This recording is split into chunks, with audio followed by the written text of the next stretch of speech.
Badan Meteorologi, Klimatologi, dan Geofisika Maritim Poterek Makassar terus menghimbau masyarakat untuk tetap berhati-hati terhadap perubahan cuaca sepekan ke depan. Pasalnya, hujan masih berpotensi di wilayah sisi timur Makassar dengan intensitas sedang hingga lebat.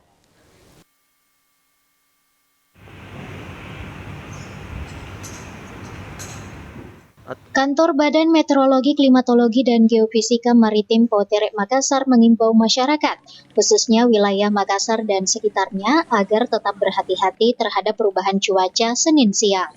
BMKG memprediksi adanya potensi hujan dengan intensitas sedang hingga lebat selama 1 minggu ke depan. Hujan tersebut meliputi wilayah pesisir timur, yakni Teluk Bone bagian selatan dan utara, perairan barat Sulawesi Selatan mulai dari wilayah pesisir Pindrang, Parepare, dan Baru, serta Pangkep, Maros, Makassar, dan Takalar.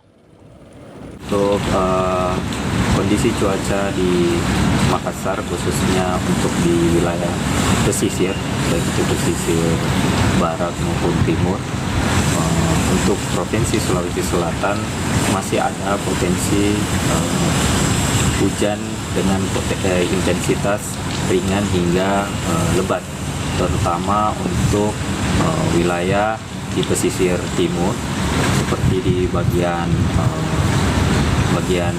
Teluk Bone bagian utara maupun Teluk Bone bagian selatan itu masih berpotensi untuk terjadi hujan dengan intensitas sedang hingga lebat.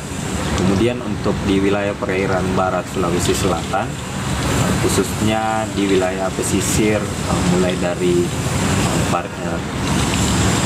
Pindrang, Parepare, kemudian Baru, kemudian Pangkep, Maros, Makassar hingga ke Takalar, itu masih terdapat potensi hujan dengan intensitas yang ringan.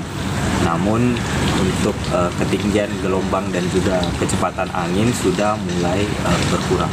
Menurut Fuad, perubahan cuaca ini disebabkan adanya penumpukan awan atau konvergensi angin yang berasal dari utara Indonesia dan wilayah selatan Indonesia. Diketahui ketinggian gelombang dan kecepatan angin intensitas mulai berkurang, dengan kecepatan angin berada pada pusaran antara 5 hingga 20 knot, sedangkan ketinggian gelombang mencapai 0,5 meter hingga 1,5 meter. Rusma Wandirara, Celebes TV.